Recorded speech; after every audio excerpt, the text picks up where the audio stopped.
Et votre invité aujourd'hui dans la grande interview en direct sur Boursorama, c'est Aurore Berger. Bonjour. Bonjour. Merci d'être là avec nous, député porte-parole du groupe La République En Marche à l'Assemblée nationale. Il y a de l'actualité aujourd'hui, je ne comptais pas parler de ça parce que je n'avais pas l'info. Nicolas Hulot donc, jette l'éponge et quitte le gouvernement, quitte son poste de ministre de la Transition écologique. Il dit, c'est quand même intéressant, vous avez vu le verbatim, Oui. j'imagine, il dit qu'il n'a pas les moyens de ses ambitions. Il était considéré comme une prise de guerre pour le président Macron. C'est un coup dur pour le président, cette défection. Moi, je regrette évidemment la décision de Nicolas Hulot. Certes. Après, il est souverain sur le fait de vouloir rester ou non au sein du gouvernement. Mais ce que je regarde surtout, c'est ce qui a été accompli depuis un an sur les questions écologiques. Vous savez, une des premières lois qu'on a votées, nous, à l'Assemblée nationale, c'est la fin, par exemple, de l'exploitation des hydrocarbures en France. Et moi, je vois que l'engagement qui est le nôtre, c'est un engagement concret.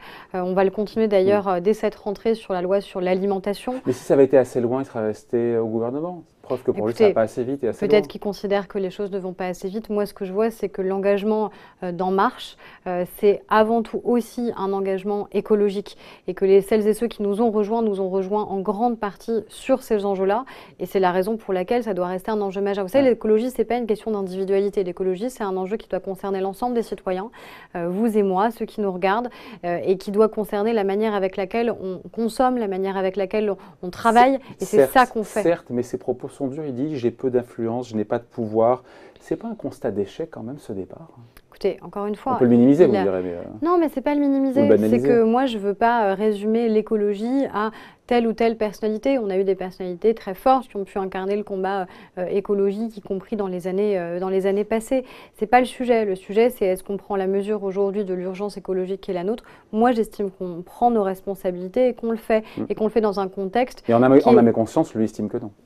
Peut-être, mais moi, je préfère me battre pour faire en sorte qu'on continue à prendre en compte cet enjeu-là. Et c'est ce que fait le président de la République dans un contexte qui n'est pas facile. Quand vous avez le président américain qui vous dit que finalement les accords de Paris, il en a à peu près rien à faire et qu'il considère que la signature des États-Unis ne vaut rien.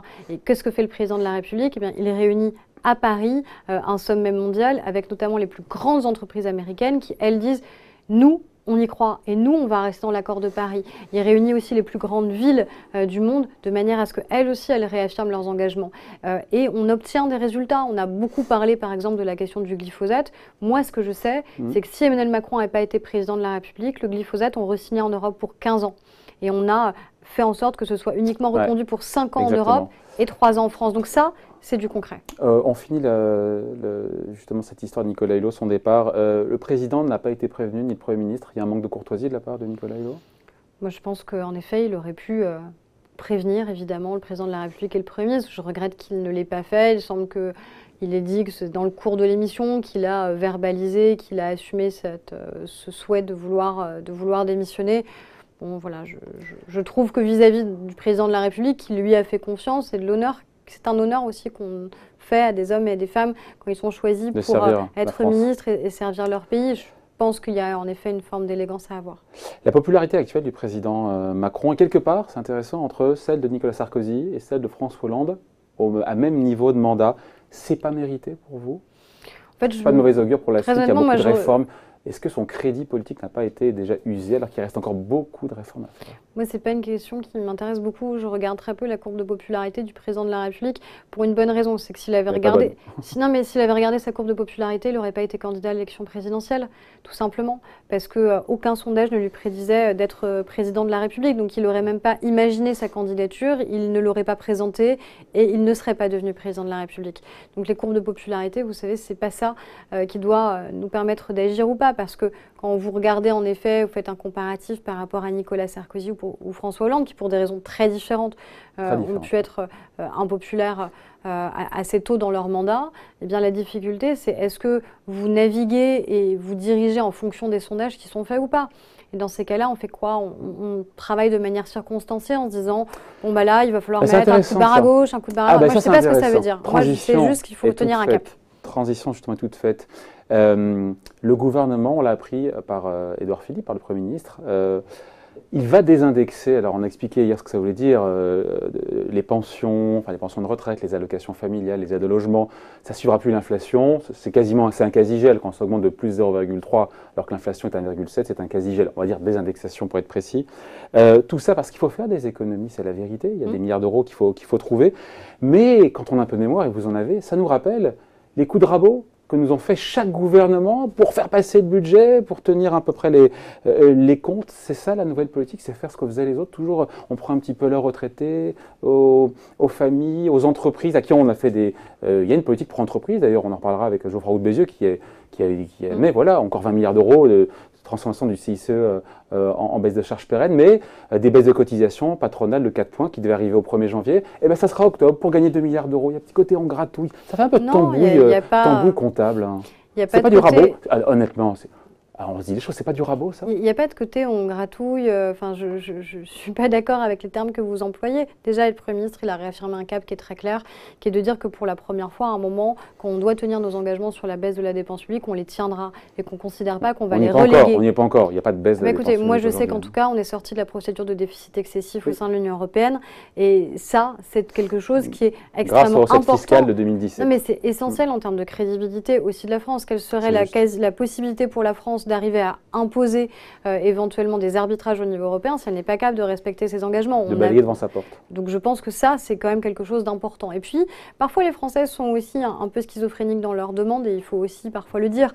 On ne peut pas à la fois nous dire que rétablir les comptes publics, c'est essentiel, réduire la dette, c'est essentiel, et dans le même temps, quand on demande de faire des efforts, ne pas l'assumer. Moi, je suis très étonnée notamment de tout le débat qu'on peut avoir sur la question des retraites. J'ai l'impression que les Français ont parfois oublié le modèle de retraite qui est le nôtre. Le modèle de retraite qui est le nôtre, c'est que vous et moi, nous payons aujourd'hui pour celles et ceux qui sont à la retraite. Aujourd'hui. Non mais voilà. Mais c'est aujourd'hui. Exactement. Donc ça veut dire qu'on ne paye pas pour nos propres retraites, on paye pour la retraite de nos aînés. Ouais. Et on a l'impression dans ce débat, on l'oublie, puisque j'entends des gens dire que les personnes à la retraite ont accumulé des droits. Laure Berger, par rapport à ma question, juste c'est intéressant, on peut parler des retraites, mais c'est quoi le sujet par rapport au fait que on va prendre un peu dans la poche des retraités, parce que justement, des familles, je suis pas d'accord, des entreprises, pour éviter de passer les 3% de déficit public. Je vous ai déjà répondu, mais je peux le refaire. Déjà sur la première chose, c'est qu'en effet, rétablir les comptes publics, c'est un engagement qu'on a pris, un cap qui sera tenu, et en effet, sortir des déficits excessifs, c'était quelque chose d'important. Ouais. Deux, qu'il n'y a pas de coup de rabot, il y a juste un moment rappeler des faits qui sont essentiels, qui sont de dire que notamment sur la question des retraités, eh bien, on peut légitimement, notre génération, demander un effort à celles et ceux... Après la hausse de la CSG... Mais pourquoi encore un effort? Non, mais la hausse de la CSG qui n'a pas été compensée pour les retraités, en tout cas pas encore, puisqu'il n'y a pas encore la baisse de la taxe d'habitation. On peut faire un effort générationnel, c'est ma génération et la vôtre, je pense, qui voilà, nous faisons en sorte que nos retraités puissent bénéficier de leur pension de retraite. On est d'accord sur ce principe-là. Eh bien, on peut valoriser le travail sans assommer les retraités, disait Michel Sapin hier. On peut demander un effort aussi générationnel à ceux auxquels on paye les retraites, qui est de leur dire, un nouvel effort. Qui est de leur dire, eh bien, on souhaite pouvoir faire en sorte que le travail paye mieux. Pour que le travail paye mieux, il faut qu'on baisse les cotisations sociales sur le travail pour vos enfants et pour vos petits-enfants. C'est vos enfants et vos petits-enfants qui vous permettent de bénéficier aujourd'hui de votre retraite. C'est l'explication pour la hausse de la CSG. Moi, je vous parle des pensions de retraite qui ne seront pas revalorisées. Qui vont rapporter 2 milliards d'euros. Je vous parle d'un effort générationnel. Je vous parle d'un effort générationnel que nous faisons parce que nous faisons en sorte que nos retraités puissent dignement vivre à la retraite. Et de la même manière, on demande à nos retraités de faire un effort pour accompagner aussi nos générations qui n'ont pas eu les mêmes chances que les leurs. Mais vous comprenez qu'ils sont en colère, qu'ils soient angoissés, les retraités ? Après la hausse de la CSG, maintenant les pensions qui ne sont pas revalorisées. Il faut aussi mettre les choses en perspective et présenter l'ensemble, et présenter la suppression de la taxe d'habitation dont ils vont bénéficier, présenter aussi... Dans la durée. Bah oui, mais il y a déjà une première tranche, donc ça veut dire que les retraités qui sont en effet les plus fragiles, soit étaient déjà exonérés de taxe d'habitation, soit vont l'être. Ensuite, c'est par exemple toutes les mesures que l'on fait en matière de santé, qui va bénéficier en premier lieu du fait que, voilà, exactement, que d'ici 2022, il n'y a plus aucun Français qui renoncera à des soins en dentaire, en optique ou en prothèse auditive. Il faut voir sur les cotisations après des mutuelles, si on en parle. Il y a un accord très fort qui a été fait avec la ministre de la Santé, Agnès Buzyn. Je pense qu'on ne mesure pas l'impact que ça va avoir sur la vie des Français. Et qui paie l'addition dans cette histoire? Parce qu'il y a quand même, je veux dire, s'il y a un meilleur remboursement et que les cotisations des mutuelles n'augmentent pas, Il n'y a pas d'argent magique. Justement, on a demandé un effort très clair aux mutuelles et c'est un accord qui a été trouvé. Et en effet, je n'ai pas dit qu'il y avait d'argent magique. C'est justement parce qu'il n'y a pas d'argent magique qu'il faut que chacun puisse contribuer à cet effort. Et je pense que les retraités sont en capacité de le faire. Et encore une fois, sur le gain de pouvoir d'achat pour les retraités, je pense qu'il sera substantiel parce que c'est eux qui vont bénéficier en Mais ça, premier du reste à charge. Les mauvaises nouvelles pour les retraités, c'est tout de suite et les bonnes nouvelles, c'est pour après. Non, parce que la baisse de la taxe d'habitation, elle se fait par tranche et qu'il y en a une première tranche quand même pour 30% des personnes. Donc je pense que les choses, elles évoluent positivement et que si leurs enfants et leurs petits-enfants vivent mieux, je pense que c'est un effort collectif qu'on peut légitimement demander. Un mot de la réduction des effectifs dans la fonction publique. On a eu le chiffre dans la bouche du Premier ministre. 4500 fonctionnaires de moins en 2018, c'est 3 fois plus qu'en 2017, mais je me suis dit, j'ai pris une petite calculette pour arriver aux 50 000 qui sont prévus. Il ne faudra pas 3 ans de plus, il faudra 2 quinquennats et demi pour y arriver. Ça va être dur d'atteindre les 50 000, non? Ben, déjà, vous n'êtes pas un peu déçu par le... Mais non, parce que c'est un peu contradictoire avec le message que vous passiez juste avant. Vous disiez il faut pas de coup de rabot. Bon, bah, faudrait savoir. Si on ne fait pas de coup de rabot, ça veut dire qu'il faut construire une politique publique. Les familles, les retraités, les entreprises qui payent l'addition. Là, c'est revoir le périmètre de l'État. C'est deux choses différentes. Je n'ai pas l'impression que les entreprises payent l'addition à partir du moment où le CICE va être réalisé en exonération de charges. Il y a un report de cotisation patronale. Il y a un acompte d'impôt sur les sociétés pour les grandes entreprises aussi. On a baissé de manière massive l'impôt sur les sociétés pour le ramener d'ici la fin du quinquennat à la moyenne européenne. Donc l'effort sur les entreprises, il est très clair. L'effort sur les familles, je peux vous parler de ce qui a été fait pour l'allocation adulte handicapé pour qu'il y ait une meilleure prise en charge, de l'augmentation du minimum vieillesse pour les plus fragiles. Vous avez raison, Robert G. Mais en même temps... Mais pour mettre en perspective, on va présenter juste un seul côté. Mais vous avez raison, c'est une balance. Et c'est pour ça qu'on a Geoffroy Roux de Bézieux qui, hier, en conférence de presse, dit il ne faut pas revenir à la politique de zig et de zag du quinquennat Hollande. C'est justement le contre-pied que l'on prend, c'est-à-dire de dire à un moment, on tient un cap. Et on ne va pas changer ce cap parce qu'il y aurait une courbe de popularité qui serait en plus ou en moins. On tient un cap très clair qui est à la fois la réduction de la dépense publique, qui est à la fois le soutien aux plus fragiles et qui est aussi de redonner de l'air à nos entreprises qui ont, pendant un certain nombre d'années, été plutôt matraquées par les gouvernements précédents. Et nous, notre objectif, c'est de faire en sorte qu'on ait des entreprises fortes et aussi des entreprises qui jouent le jeu. Et c'est cet équilibre-là. Les entreprises qui jouent le jeu, c'est pas de recours abusif au contrat court, par exemple. C'est la formation professionnelle. Noël Pénicaud, qui était là sur ce plateau avant les vacances, on attend de voir ce qui ressortira des discussions entre les partenaires sociaux là-dessus. Mais sur les dépenses publiques, quand on écoute Geoffroy Roux de Bézieux, il nous dit que le compte n'y est pas. Il nous dit le gouvernement ne touche pas fondamentalement aux dépenses publiques. Il se trompe quand il dit ça, le patron du MEDEF? Oui, je pense qu'il se trompe parce qu'on demande... Les dépenses publiques continuent d'augmenter, vous savez, en France. Mais... Moi, je pense qu'on fait des choix de politique publique, qui correspondent aux choix qu'ont fait les Français au moment d'une élection présidentielle. Moi, je ne veux pas qu'on rogne sur l'éducation nationale. Et je pense qu'on a une vraie plus-value depuis un an, quand on a dédoublé les classes, par exemple, dans les zones les plus défavorisées. Parce que clairement, on voit qu'on a des enfants qui savent lire à Noël. Et ça change toute une vie, et ça change leur perspective et leur trajectoire de vie. Donc, on ne va pas rogner là-dessus. On ne va pas rogner sur la justice. On ne va pas rogner sur le pénitentiaire, parce qu'on sait qu'on a des besoins qui sont extrêmement importants. On ne va pas rogner sur les moyens de sécurité. Alors, on rogne sur quoi pour arriver à 50 000 fonctionnaires de moins sur 5 ans? On fait des économies là où elles peuvent exister, ce qu'on a commencé à faire notamment pour les fonctionnaires à Bercy, la réforme de l'audiovisuel public aussi qu'on a annoncée. Donc, c'est ce qu'a dit le Premier ministre. Donc, on ne change pas de trajectoire, ni au gré des conjonctures, ni au gré des sondages. Conjoncture, ça, je pense que c'est important. Qui est moins favorable. En 2017, on a eu les chiffres, 2,3% de croissance. Le gouvernement nous dit, par la voix de son Premier ministre, ça sera 1,7 au final cette année. Sauf qu'entre-temps, on a eu toutes les mesures, beaucoup de mesures, beaucoup de réformes du programme du président. Elles n'ont pas d'effet, ces mesures, puisque la croissance diminue. Vous avez plein de facteurs qui peuvent expliquer qu'on a une croissance moins forte que prévu. Vous pouvez l'expliquer avec ce qui s'est passé à la SNCF. On sait très bien que ça a eu un impact. Avec Air France, on sait très bien que ça a un impact qui est aussi mesurable sur notre PIB. Après, moi, ce que je vois, c'est surtout qu'on a des mesures qui commencent à s'implémenter. Quand on vote, le premier texte quasiment qu'on vote sur les ordonnances sur le travail avec Muriel Pénicaud, c'est que vous savez bien que un chef d'entreprise n'a pas implémenté ces mesures en l'espace de 2 mois et que progressivement les négociations... Vous demandez du temps alors. C'est pour ça déjà qu'on va vite. Et on a complété aussi un certain nombre de dispositifs parce qu'ils se répondent les uns les autres. On fait les ordonnances sur le travail pour donner plus d'air aux entreprises et plus de flexibilité, ce qui était à mon avis nécessaire. Dans le même temps, juste avant l'été, on a voté une réforme importante sur la question de la formation professionnelle, par exemple. Absolument, j'entends bien. Alors, on en a parlé d'ailleurs avec la ministre Pénicaud. Mais la croissance qui ralentit sous Emmanuel Macron, il n'y a pas un aveu d'échec quelque part, ou c'est trop tôt pour le juger? Peut-être trop tôt.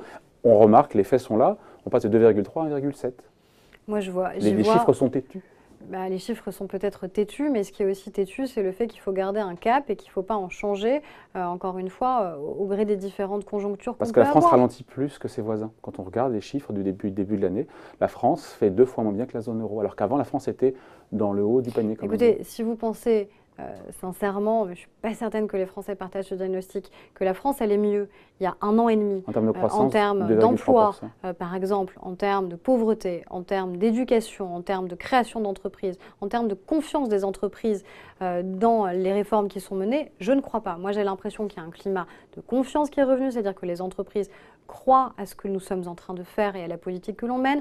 Et on sait que la confiance est quand même un facteur essentiel sur les capacités d'investissement, sur les capacités de recrutement. Je pense que ce que l'on fait en matière de santé, notamment sur l'accès aux soins et de revoir complètement le parcours de soins sur le reste à charge zéro est fondamental, que ce qu'on fait en matière d'éducation, on l'est aussi. Donc pour vous, les résultats sont au rendez-vous?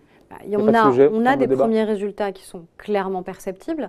Et ce que je vous disais sur l'éducation, moi, c'est plutôt les sujets sur lesquels je travaille en particulier. Ouais. Et vous voyez les faits. Allez visiter des classes qui ont été dédoublées, vous voyez qu'on a des enfants qui savent lire à Noël. Je suis désolée, ça, c'est une politique publique majeure qu'on a réussi à enclencher. Bon, très bien, très bien. Un petit mot, je voulais vous en parler aussi, la détaxation la désocialisation des heures supplémentaires. Un mécanisme qui existait déjà sous Nicolas Sarkozy, ça vous rappelle des souvenirs, supprimé par le gouvernement Ayrault en 2012, qui va revenir en septembre, c'est ça, septembre 2019. Mais ce n'est pas tout à fait la même chose. C'est moins puissant que le système qui a été mis en place par Nicolas Sarkozy, puisque là, il y aura franchise donc de cotisation sociale salariale, patronale aussi, je ne sais pas, j'ai un doute. C'est en cours d'expertise de toute façon. En tout cas, il y aura toujours l'impôt sur le revenu à payer derrière. Alors, il n'y a pas de défiscalisation. Il y a une désocialisation, c'est-à-dire une suppression des cotisations sociales sur les heures supplémentaires. C'est un gain de pouvoir d'achat. C'est ça qui est essentiel. Mais moins puissant que ce qui a été fait à l'époque sous Nicolas Sarkozy, où il y avait aussi des taxations, on ne payait pas l'impôt sur le revenu. Vous n'aviez pas la suppression des parts chômage ou vieillesse, par exemple, des cotisations sociales. Donc ça veut dire que si l'enjeu c'est le gain de pouvoir d'achat, vous avez un gain de pouvoir d'achat. C'est du déjà vu, cette mesure, ça veut dire c'est du déjà vu, quoi. À un moment, c'est pas grave de prendre des choses qui fonctionnent. À un moment, je pense que ça a été une erreur de supprimer les exonérations faites sur les heures supplémentaires. Nous, on a une politique aussi en faveur du pouvoir d'achat, que ce soit la taxe d'habitation, que ce soit le reste à charge zéro, que ce soit la baisse des cotisations sociales et que ce soit demain la désocialisation donc sur les heures supplémentaires. Merci de passer nous voir. Aurore Bergé, donc députée et porte-parole du groupe La République En Marche à l'Assemblée nationale. Merci. Au revoir.